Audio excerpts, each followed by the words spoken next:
Chess Champions Tour, Day 3, and what a day it was.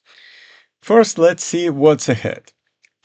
Magnus Carlsen is already in Grand Final, waiting for his opponent, and his opponent will be determined today after Yan Nepomniatschi from Russia will play Arjun Erigaisi from India in a match. The winner of that match will play the winner of the match between Alireza from France and Jan Krzysztof Duda from Poland. The winners of those two matches will play against American Grandmaster Hikaru Nakamura, and the winner of that match, will play tomorrow against Magnus Carlsen in the Grand Final. And today we're going to start with the match between Erigaisi and Nepomniatschi. This is their first game. Erigaisi starts with the move e4, Nepomniachtchi answers with e5. We have knight f3, knight c6, bishop b5. Erigaisi chose Ruy Lopez, probably the oldest chess opening in the world. a6, attacking the bishop goes back to a4, knight goes to f6. We have short castle, bishop develops to e7, all theory so far, rook e1, b5, attacking the bishop, so the bishop has to go away to b3, short castle, c3, preparing the move d4, and here comes d5. And that means that we have martial attack on the board. Martial attack is the opening that black usually prefer when they want to play for the win. It's a very aggressive opening, very risky, because black sacrifices the pawn. And they sacrifice the pawn for long-term initiative.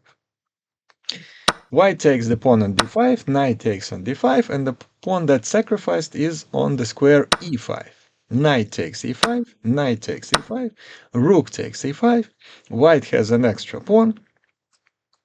But as you can see, their pieces not developed, and black has tremendous advantage in development for the sacrificed pawn. So let's see what happens. The knight on d5 is under attack, so first move is c6, all theory. White rook goes back to e1. Bishop goes to a nice diagonal on the square d6, targeting the pawn on h2. d4, because you need to open the diagonals for your own bishop. Queen goes to h4. I'm sure both players had this position in their lives hundreds of times. Obvious threat is to take the pawn on h2. That's why the only move is g3, preventing that from happening. Queen goes to h3. And here, white have to be really, really careful. If they make some wrong moves, their position could be lost very quickly. And the first correct move is rook e4, with the idea to put the rook on h4. Black do not allow this to happen with the move g5. You cannot take the pawn on g5 because there is a move queen f5, double attacking two white pieces, and white will have to lose a bishop. Therefore, Erigaisi plays queen f1, offering exchange of the queens. When you are up a pawn, you want to exchange as many pieces as possible. If you're down a pawn, you don't want to exchange the queens, your most powerful piece, and Nepomniachtchi goes back to h5. Erigaisi develops the knight on d2, and Nepomniachtchi plays bishop h3, attacking the queen on f1, queen e2, again offering exchange of the queens. And again, Nepomniachtchi denies it with queen g6, knight goes to f3, now attacking the pawn on g5, f6, protecting the pawn, bishop develops to d2, Bishop goes to f5, and now it seems like the rook is trapped. It has no moves, but in reality it has a move, rook e6. And now you can take the rook on e6, because the queen will take the bishop with the check, and the next move will take another bishop, and it would be two bishops for the rook, which is a big material advantage for white. Therefore, after rook e6, Nepomniachtchi plays rook e8, rook goes back to e3. Now you cannot take the rook again because there is a pin on the knight, so Nepomniachtchi takes removes the king from the pin. Now the threat is to take the rook with the knight. Therefore, Erigaisi gets rid of that nasty knight on d5, and after exchanging of the pieces on d5, he starts some counter attack, counter game on the queen side of the board with the move e4, challenging black pawns on the left side of the board. Bishop goes to g4, pinning the knight. A takes b, rook takes e3, exchange of the rooks, and the worst seems to be behind white because they didn't get checkmated, which is sometimes happens in martial opening. And they still have extra material. They actually have two extra pawns at this point. Computer still prefers black in this position because their pieces are much more active, and two bishops are really great. And the bishop on d2 for white is surrounded by the pawns of the same color and really looks like a very sad piece. Black continues their aggressive game with queen e4, attacking the knight on f3, rook f1 to protect the knight. Now a takes b5, and queen goes to f2, unpinning the knight. Bishop h3, attacking the rook. Rook goes to a1, occupying the open file a. Rook f7, just not allowing the white rook to get to the 7th rank. Bishop e1, rook e7,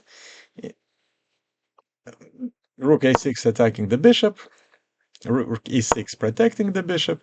Bishop goes to d2 for white, and the next moves, I'll go quickly because nothing really was happening for a while in this game.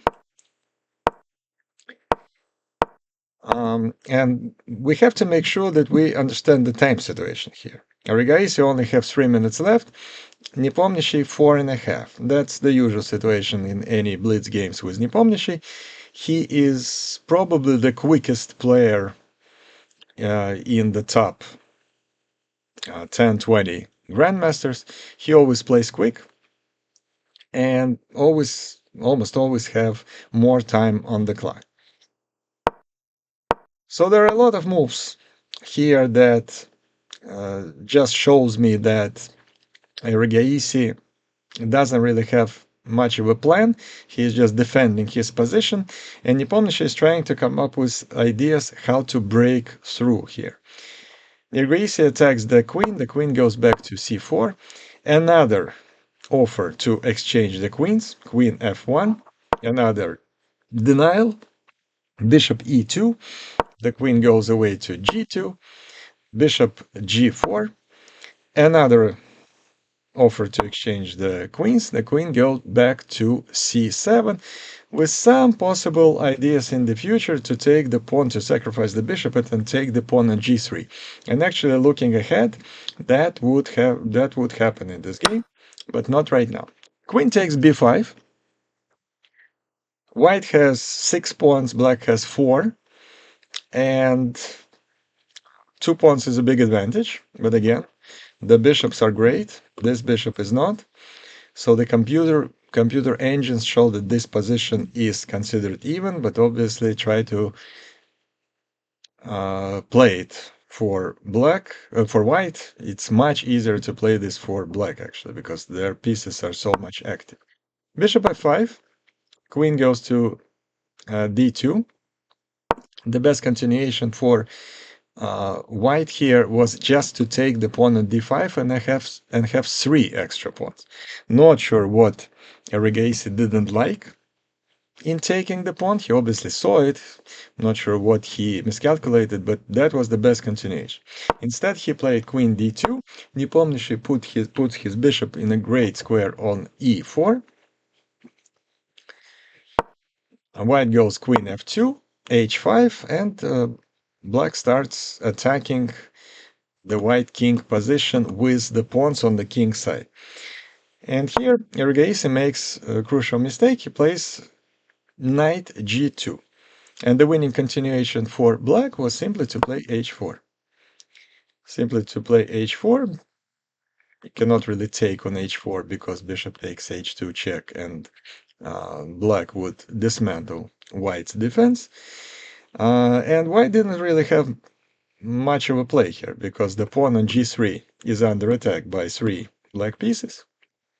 It's impossible to defend it, and the best computer move in this particular position would be knight f4, sacrificing the knight. This is how bad this position is for white already. But h4 was not found.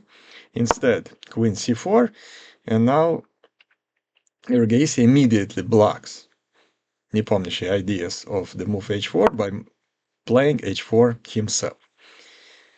After h4 and g4, white's position is already okay. Computer thinks that this is a drawish position. Again, a lot of games still to be played here. Rook goes to f1. Bishop blocks any ideas of targeting the pawn on f6 by the move bishop f3. Rook goes to an open file again, a1, queen b3, bishop e1, and queen goes to b8, targeting the pawn on g3. Right now it's defended, but neither the bishop nor the queen can move, because in that case, after bishop takes g3, black's position would be winning. So white really don't have many moves. They play b4, starting possibly to create a passing pawn b.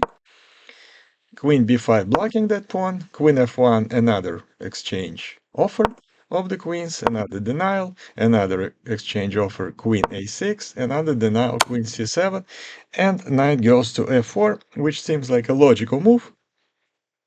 But this was a mistake that decided the game. And the reason knight f4 seems like a logical move, because after bishop takes f4, and that was played in the game, white takes the rook on e6, and it seems like this position, white just have too much extra material. But material doesn't really matter here, because after bishop takes g3, white have no defense from getting checkmate. If you take the bishop right here, queen will take on g3, and there is a checkmate. So you cannot take the bishop. What do you do instead? Instead, you start checking the white king, queen g8, but the problem for white is that after king f5, there are no more checks. No more checks. Erigaisi plays queen e8, and after a bishop h2 check and king f1, queen goes to c4, and white resigned, because after the only move, king f2, queen e2 is the checkmate. So this is the strength of two bishops. Two bishops decided this game. Nepomniachtchi won the first game of the match, then he won the second game of the match, and advanced to the next round.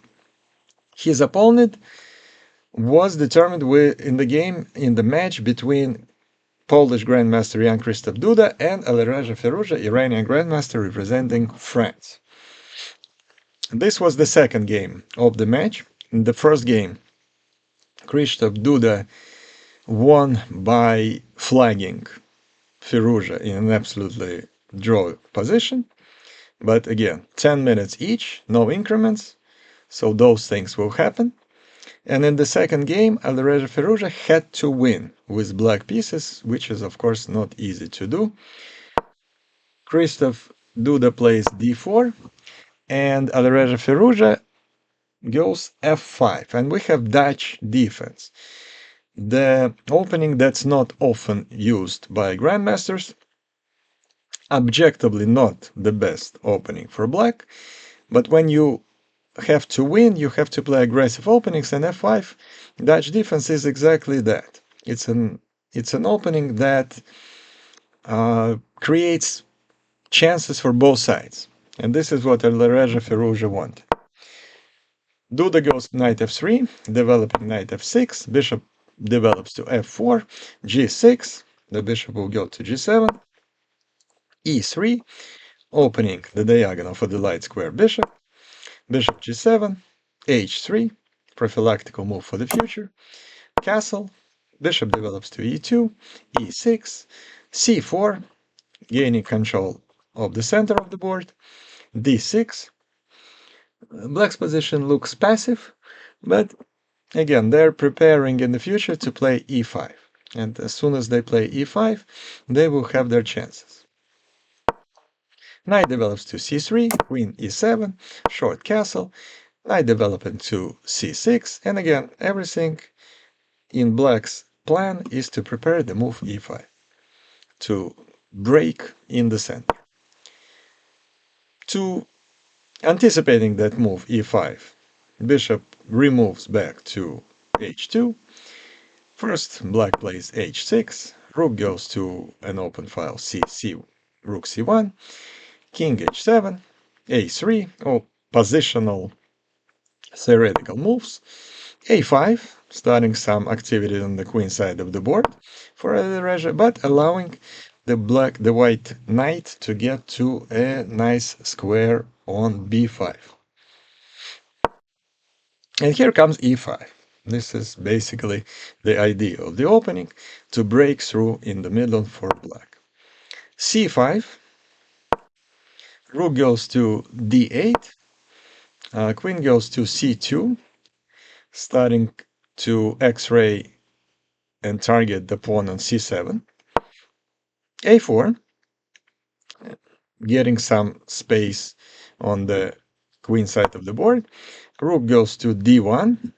So all white pieces are in very good positions. Rooks are playing, knight is very active on b5, knight on f3 is doing his thing. Bishop on h2 seems to be in the corner of the board, but he x-rays all those black pawns. So, for example, you cannot easily take the pawn on d4 because white will take on d6. They have more attackers to that pawn. Alireza decided to close the position a little bit with the move e4, attacking the knight. The knight moves back to d2. He developed his bishop on e6, exchange of the pawns on d6, and knight goes to a very nice square on c4. The engines like this position for white a lot. Again, mostly because all their pieces are very active. They have targets, like the pawn on d6. So therefore, Alireza has to exchange that active knight, getting rid of a good bishop, but he had no other choice really. Queen takes c4, d5. Now he can close the position because he doesn't have the light square bishop anymore, so the light square bishop would be really a bad piece, but now he got rid of it, so now he can play d5. Queen c5, exchanging the queens would be really in favor of white, so queen d7, and queen goes to b6. Very steadily and gradually, Jan Christoph Duda shows how to play against Dutch defense, actually. Knight goes to e8 to seemingly prevent the move knight c7, but knight c7 happens anyway. It's a great move, because after knight takes c7, white was winning by taking the pawn on b7, and now black knights are all under attack, and white's position is winning.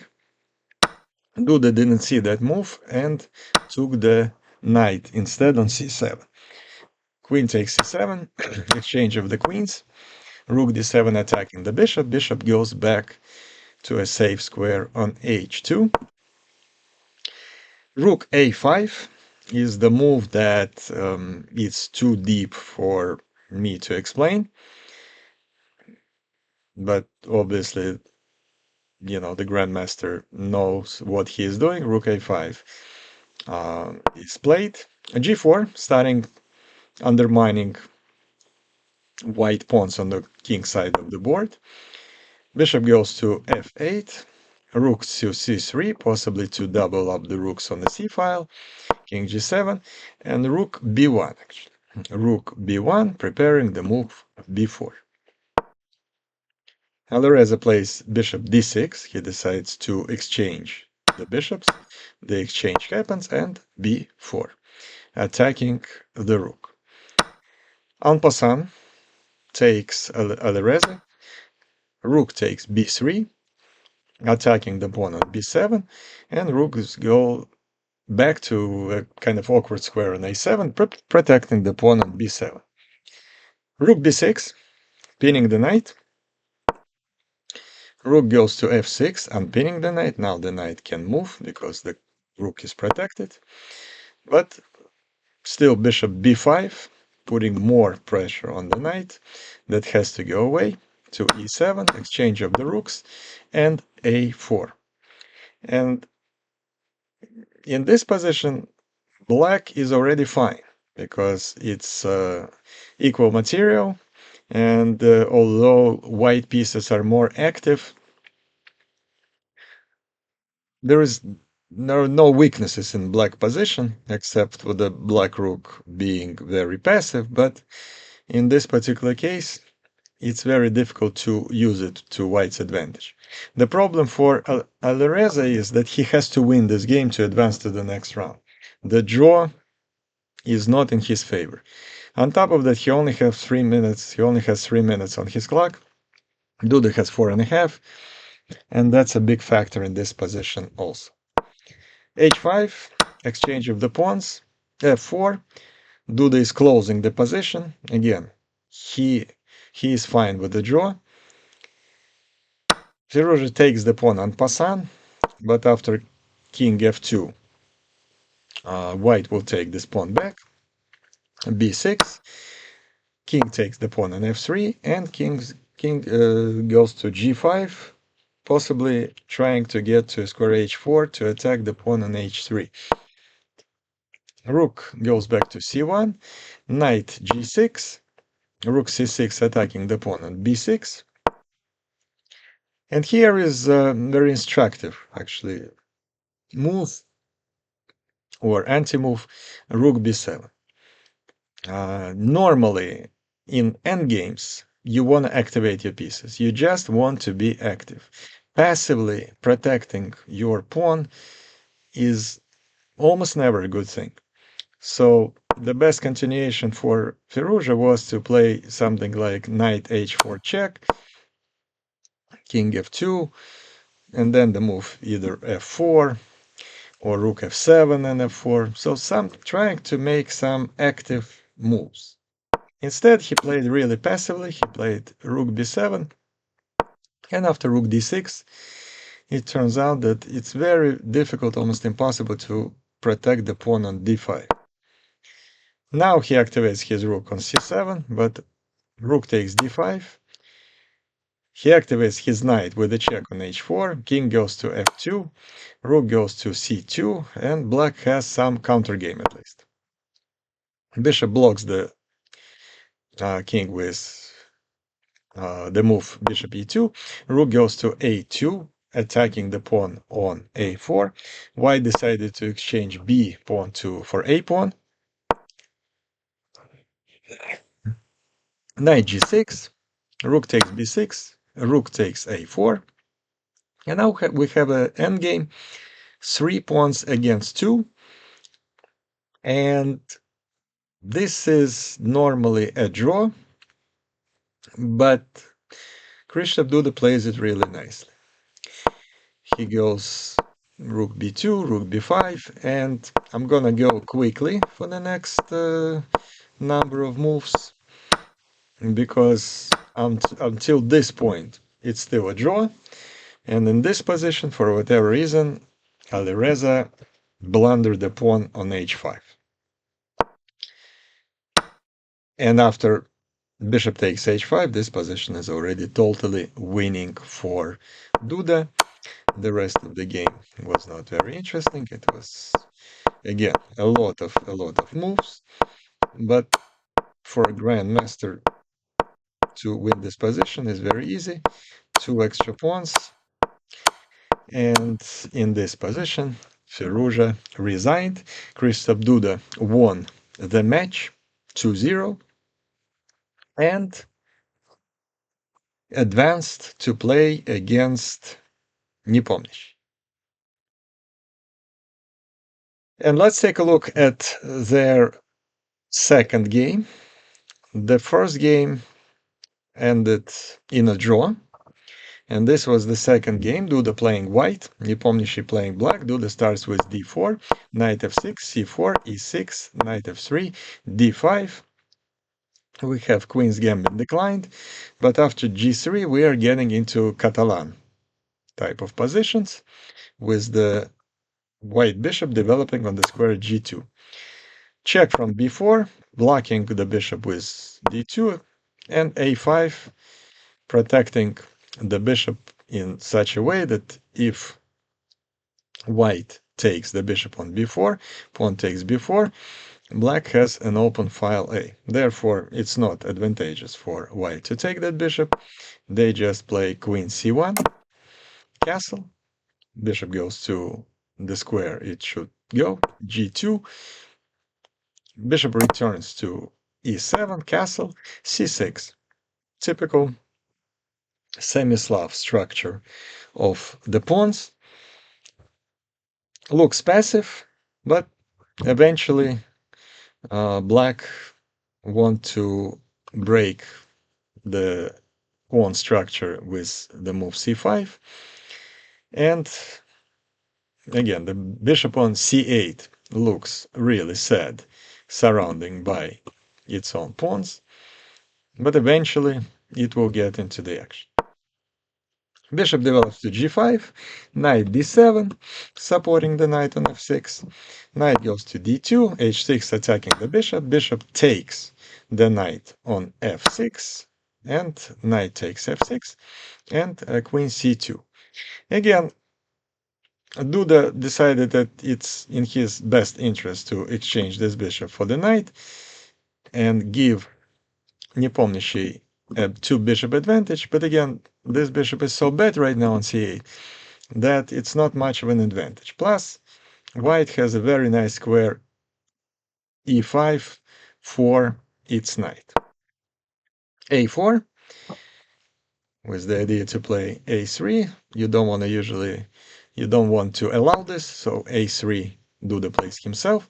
Queen a5, rook goes to a semi-open file c, rook d8, rook d1, developing the bishop on d7. In many cases, in those type of position, the bishop develops to a6, but Nepomniachtchi decided that this is better in this case. And e4, pawn break in the middle. Bishop goes to c8.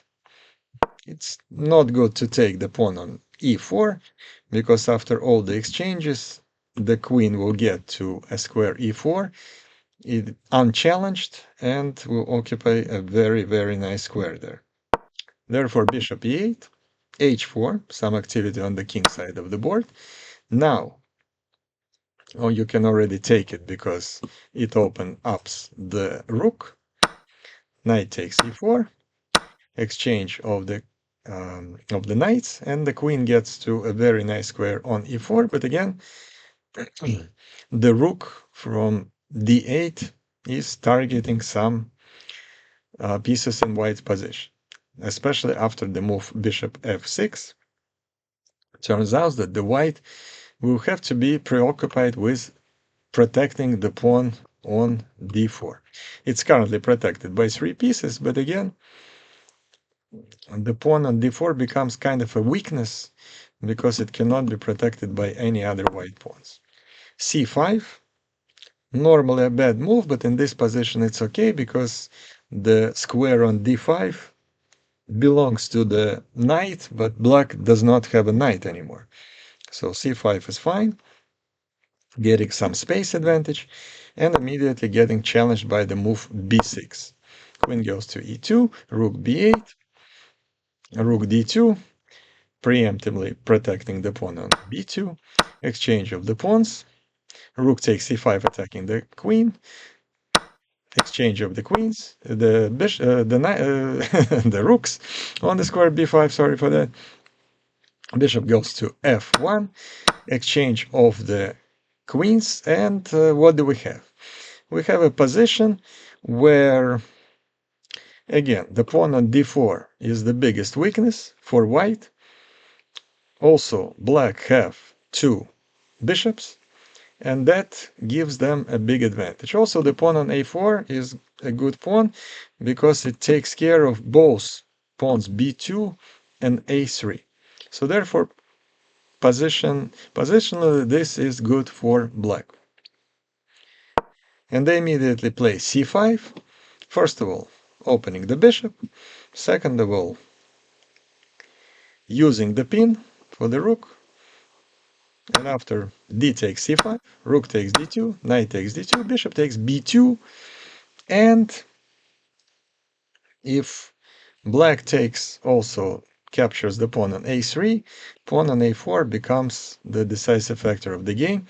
So Duda cannot allow Nepomniachtchi to take the pawn on a3 and plays knight c4.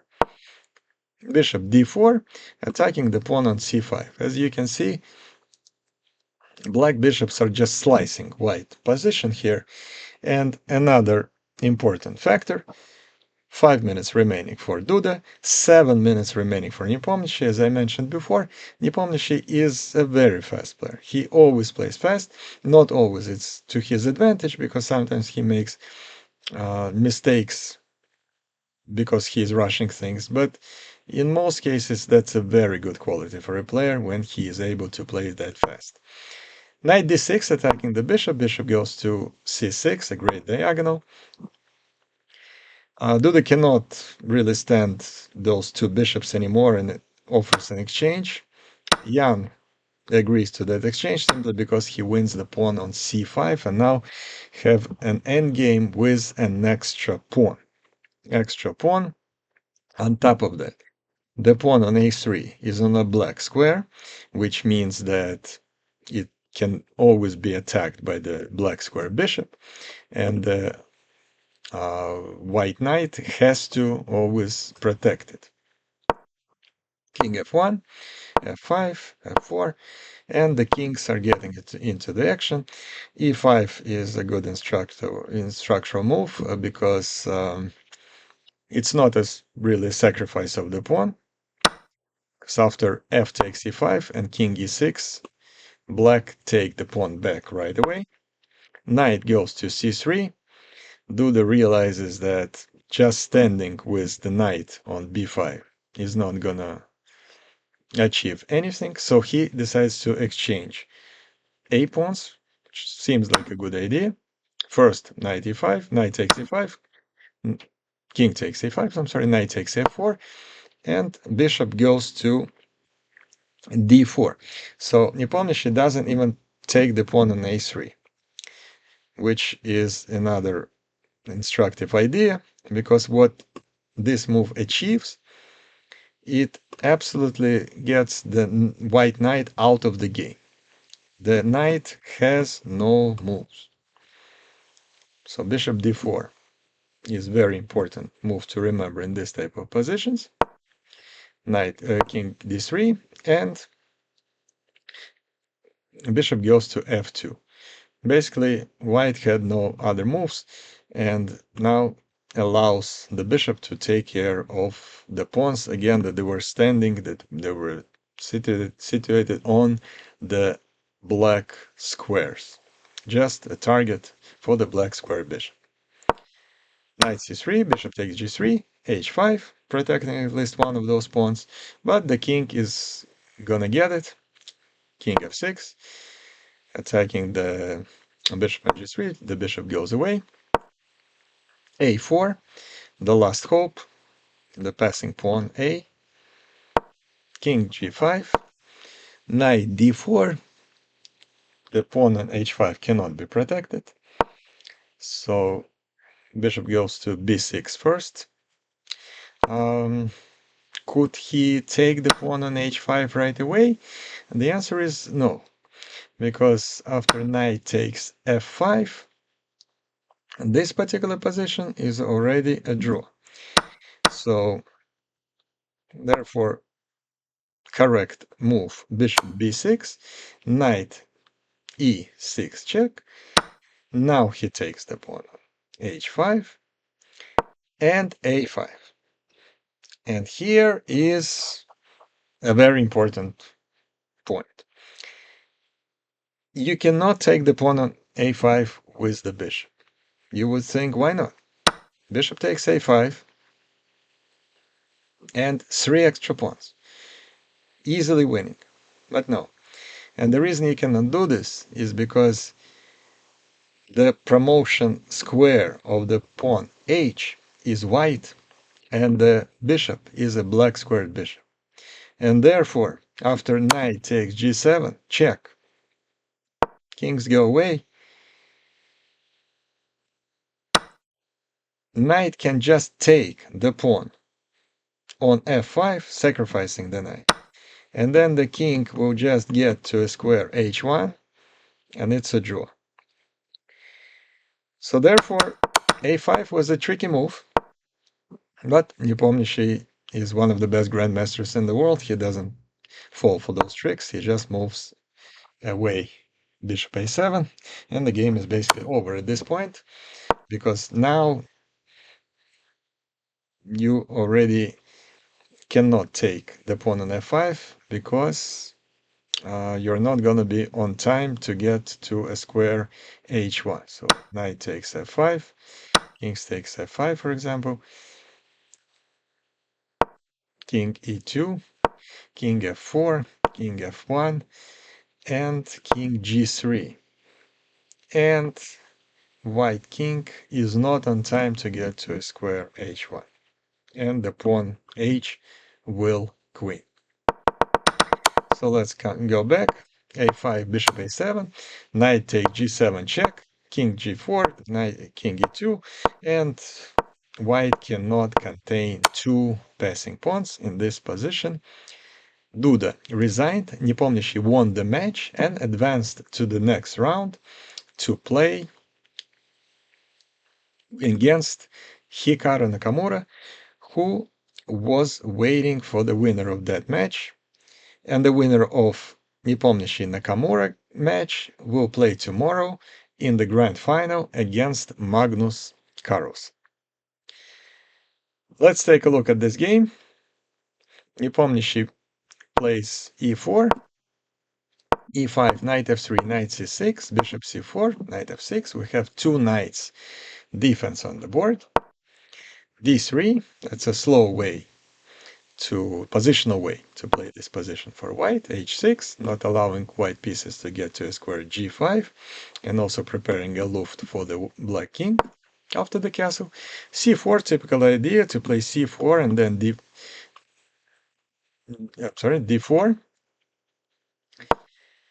to control the center. Bishop goes to c5, b4 attacking the bishop. Bishop goes back to e7, not to b6 but to e7. Bishop b6 is more popular move in this position. but Nakamura prefers bishop e7, a4, starting gaining space advantage on the queen side of the board, d6, opening the diagonal for the light square bishop, queen b3, attacking the pawn on f7, castle protecting that pawn, castle for white, and knight goes to b8 with the plan to go c6, d5. And ahead of time, white retreats its pieces. First a5, and then after c6, queen a2, d5, and bishop goes back to b3. Now, yesterday, Alireza Firouzja played a match against Nakamura, and Nakamura won that match by a brilliant sacrifice of the queen on square h4 in the fifth decisive game of that match. But look at that position from yesterday's game. Firouzja was playing white and Nakamura was playing black. That's pretty much the same position that we have on the board today. So Nepomniatschi looked at the games between Alireza and Nakamura yesterday and decided that he wants to play these positions for white.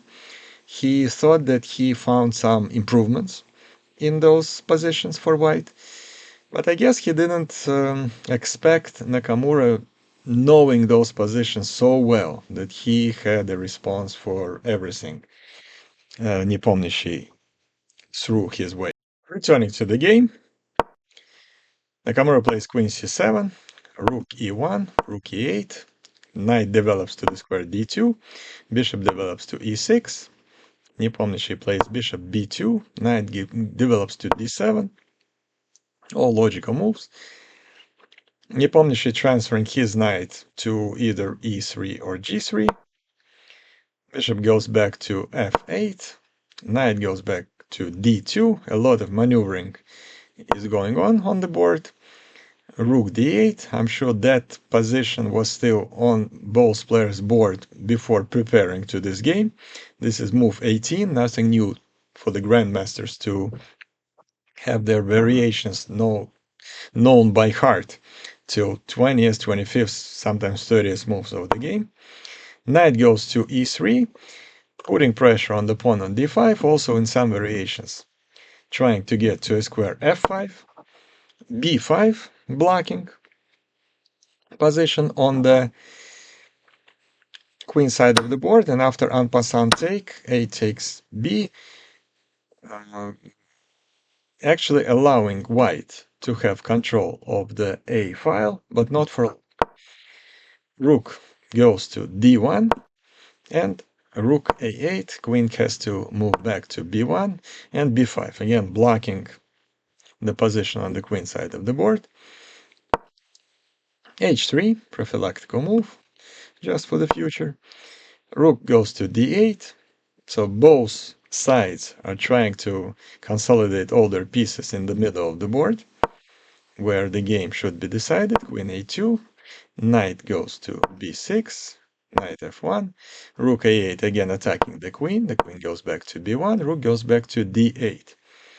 At this particular moment, it felt like neither player knew exactly what the plan should be going forward.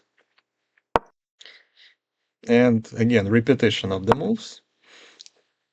Nakamura declines repetition of the moves and the draw and plays rook d7, bishop c1.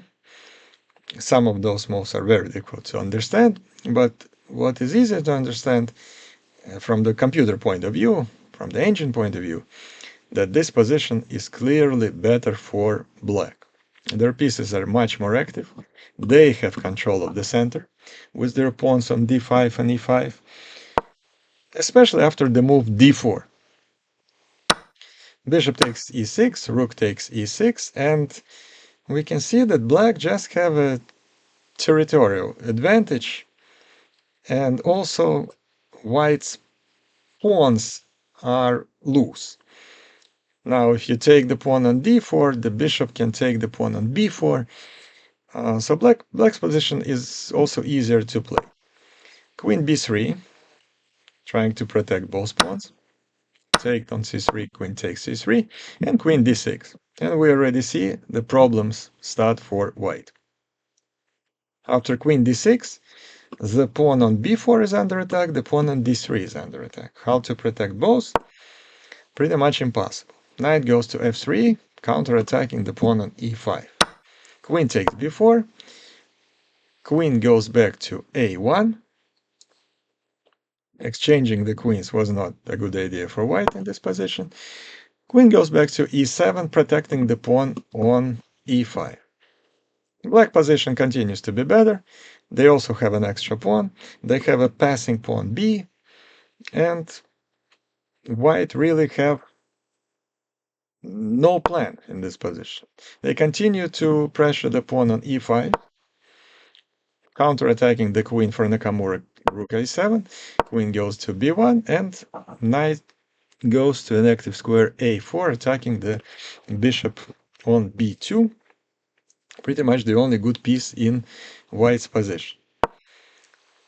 Nepomniatschi had to move the bishop away to a1, queen e8, and break in the middle with the move d4. Exchange of the pawns. Now white at least has some activity of their pieces. Knight is very active, attacking the rook. The rook goes away. I'm sorry, the rook takes the pawn on e4, and knight goes to g3. Exchange of the rooks, and now black has two extra pawns. So Nepomniachtchi sacrificed another pawn because he needed some activity of his pieces. Just to be without one pawn with no activity is worse than to be without two pawns, but at least with some activity. Rook e1, rook e7, exchange of the rooks. This position continues obviously to be winning for black, but at least white has some chances. Especially after knight c6, Nepomniachtchi is already down only one pawn. Queen c5, attacking the knight and protecting the pawn on b5. Knight e5, queen d5, knight goes back to d3, possibly with ideas to move it to either f4 or b4. Knight h5.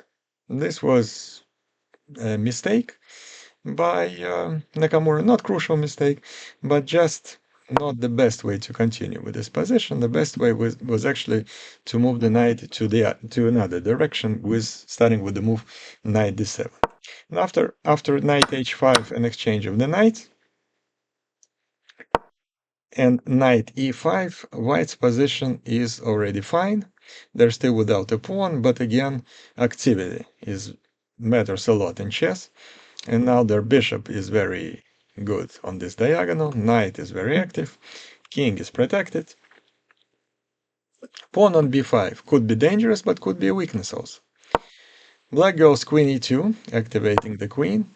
And here comes a very bad mistake by Nepomniachtchi. Queen b3. And the reason it's a mistake, because after Nakamura plays queen e1 check, king h2, if he took the bishop on a1, which was, I'm sure, Nepomniachtchi plan, then after queen takes f7, king h8, queen f8, white is actually winning. So the best move here was actually king h7, and after queen g6, we actually have a draw. But instead of taking the bishop on a1, Nakamura took the pawn on f2. And now he has two extra pawns, and more importantly, he protected the pawn on f7. And now his position is totally winning. Interesting move, bishop d4. Again, sacrificing the bishop, but if you take the bishop, same idea. Queen takes f7, and there is a perpetual check there. So you cannot take the bishop if you want to win the game. Therefore, queen f5. Knight goes back to f3. Let's take a look what will happen if white would take the pawn on b5, and then queen f4 check, king h1, and queen takes d4, winning a piece. So therefore, you couldn't take the the pawn on b5. Knight goes back to f3, check, king goes away, check, another check from the bishop, g3 is the only good move, and queen c4. Again, totally winning position for Nakamura. Queen e3, another check, king goes to h7, knight goes to e5, another check, and queen returns to f5. Not easy to win. You have to be really patient, you have to be really careful here for black. And here is the problem, that Nakamura has only 1 minute and 28 seconds in this position. Nepomniatschi has 1 minute and 34 seconds. So it's a time scramble. And in time scramble, mistakes happen.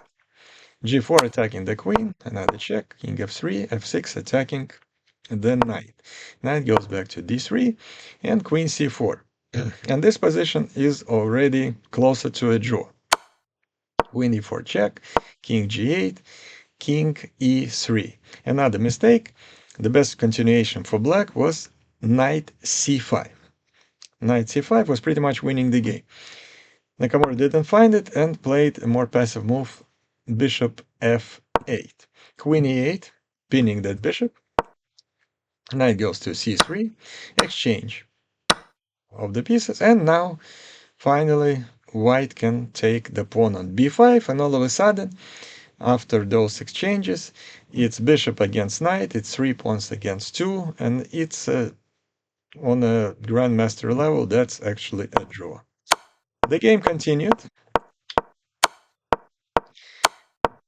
I'm going quickly here because nothing much is happening.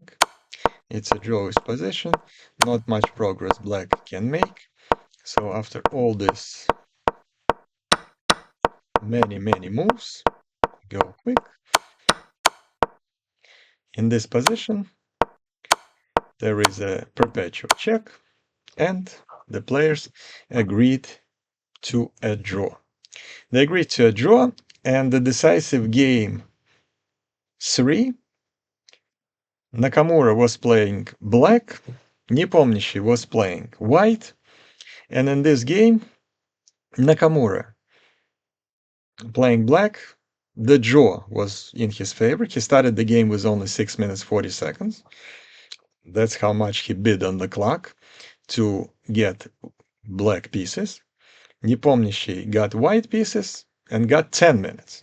So he had more time, but he had to win the game. Armageddon type of style of chess. He had to win. Nakamura needed to draw, but had less time and black pieces.